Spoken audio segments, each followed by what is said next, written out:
સુરત જિલ્લા ભારતીય જનતા પાર્ટી દ્વારા માંડવીનગરમાં આવેલા કૃષિમંગલ હોલમાં તાલુકામાં આવતા સરપંચોનું અભિવાદન સમારોહ યોજાયો હતો।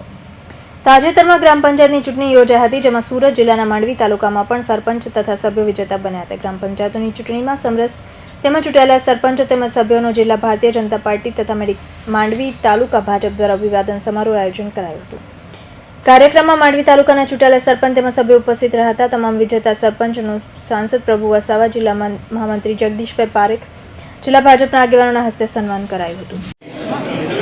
તાજેતરમાં જ સંપન્ન થયેલી ગ્રામ પંચાયતની ચૂંટણીમાં ચૂંટાયેલા માંડવી તાલુકાના ભારતીય જનતા પાર્ટીના વિચારધારા સાથે સંકળાયેલા સરપંચશ્રીઓ અને ગ્રામ પંચાયતના સભ્યશ્રીઓનું માંડવી ખાતે આજે સન્માન અને અભિવાદન કાર્યક્રમ રાખવામાં આવેલો હતો, જેમાં વિશેષ ઉપસ્થિતિ જિલ્લા ભાજપ તરફથી જિલ્લા ભાજપના મહામંત્રી મુરબ્બી જગદીશભાઈ પારેખ અને ટીમ ભાજપા મંડળ તથા કાર્યકર્તાઓ સાથે આજે ઉમળકાભેર એમનું સ્વાગત અને સન્માન અમે કર્યું છે।